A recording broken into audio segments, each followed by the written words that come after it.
वही के आगाज का बयान। अबू सुफियान ने कहा कि अल्लाह की कसम, अगर झूठ बोलने की बदनामी का खौफ ना होता तो मैं आप सल्लल्लाहु अलैहि वसल्लम के मुतल्लिक यकीनन झूठ कहता। सबसे पहला सवाल जो आप सल्लल्लाहु अलैहि वसल्लम के बारे में हरकल ने मुझसे पूछा कि उनका नस्ब तुम लोगों में कैसा है।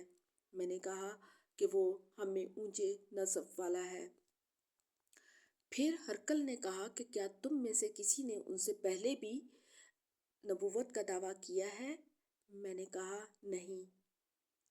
फिर हरकल ने कहा कि क्या उनके बाप दादा में कोई बादशाह गुजरा है। मैंने कहा नहीं। फिर हरकल ने कहा कि बाअसल लोगों ने उनकी पैरवी की है या कमज़ोर लोगों ने। मैंने कहा कि कमज़ोर लोगों ने। हरकल बोला कि आया उनके पैरोकार रोज़ बरोज़ बढ़ते जाते हैं या घटते जाते हैं।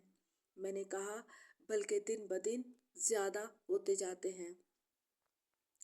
फिर हरकल ने पूछा कि आया इन लोगों में से कोई उनके दीन में दाखिल होने के बाद उनके दीन से बज़न होकर मुनहरिफ भी हो जाता है। मैंने कहा कि नहीं। हरकल ने पूछा कि क्या वो कभी वादा खिलाफी करते हैं। मैंने कहा कि नहीं, और अब हम उनकी तरफ से मोहलत में हैं। हम नहीं जानते कि वो इस मुद्दत में क्या करेंगे, वादा खिलाफी या वादा वफाई।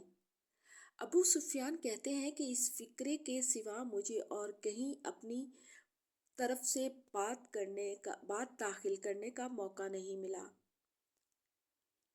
फिर हरकल ने पूछा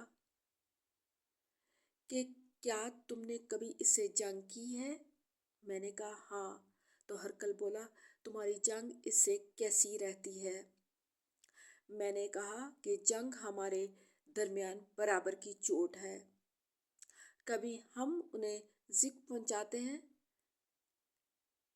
कभी वो हमें नुकसान से दो चार करते हैं। हरकल ने पूछा कि वो तुमको क्या हुक्म देते हैं।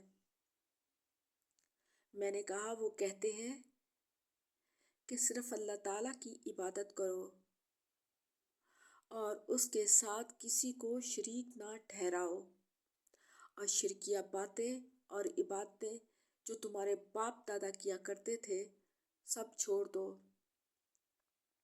और हमें नमाज पढ़ने, सच बोलने, परहेजगारी और सला रहमी का हुक्म देते हैं।